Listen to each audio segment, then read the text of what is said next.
भी मन में जिज्ञासा हो तो वो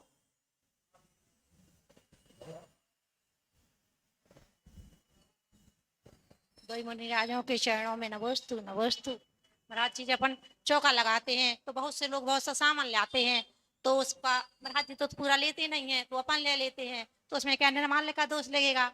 और अरहंतों के सुख में और सिद्धों के सुख में क्या अंतर होता है? नमोस्तु महाराज। सबसे पहले आपने कहा चौका लगाते हैं, बहुत सारे बाहर के लोग आते हैं और वह सामग्री कई बार महाराज जी को नहीं चलती है और वह घर में रह जाती है। तो वहां पर एक बात स्पष्ट रहती है, कई बार जो चौके में सामग्री दे जाते हैं उनसे आप स्पष्ट पूछ लीजिए, महाराज जी के लिए है तो आप स्वयं चला के ले जाइए। क्योंकि अगर उन्होंने बोला कि केवल महाराज जी को चलना है और छोड़ गए वे, हाँ, तो पता नहीं चलता। तो उसमें यही बात है कि जो सामान्य आए अगर वह छोड़ गया है तो वह भी समझता है कि महाराज जी ने नहीं लिए तो ये सामान्य सब लोग ले लेंगे, तो उसमें कोई विकल्प नहीं करें।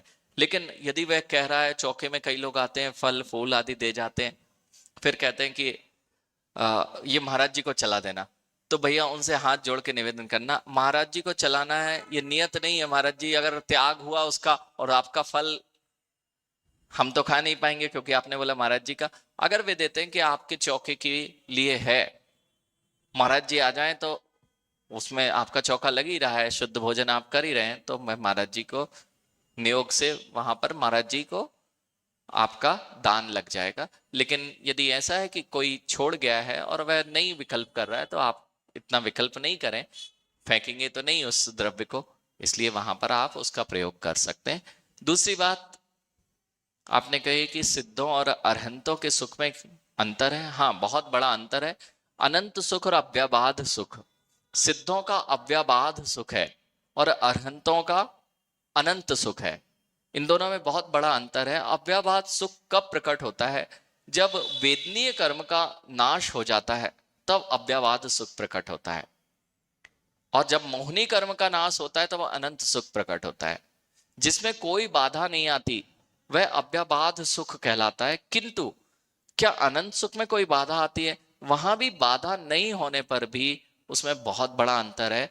जैसे रस्सी जल गई हो, और रस्सी जब जल जाती है तो वो रस्सी जैसी दिखती तो है, लेकिन हाथ लगाओ तो बल नहीं होता। ऐसे ही जो अरहंत भगवान का चार घातिया कर्मों का नाश हुआ है, मोहनी कर्म का नाश हुआ है, रस्सी तो जल गई है, लेकिन अभी रस्सी जलने पर भी वह शरीर जो अघातिया कर्म है, वे अघातिया कर्म अभी उपस्थित हैं, तो वह आकार अभी किसका दिख रहा है? रस्सी का दिख रहा है। भले ही उसमें भी बल नहीं है, लेकिन अरहंतों से ऊपर जो सिद्ध अवस्था होती है, उस सिद्ध अवस्था में तो उनको वह पूर्ण सुख, अव्याबाद सुख की प्राप्ति हो जाती है, जो अनंत अरहंतों से भिन्न ही श्रेणी का है।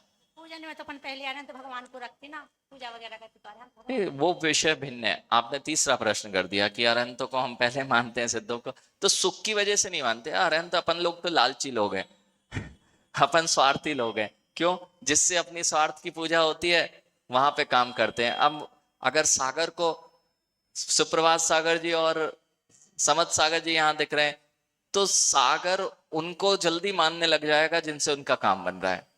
अगर सुप्रभात सागर जी ने उसकी कुंडली देख ली है, मुहूर्त देख लिया, तो सुप्रभात सागर जी जल्दी पसंद आएंगे। तो ऐसे ही अपनी स्थिति है कि अरहंत भगवान अपन को मार्ग बताते हैं।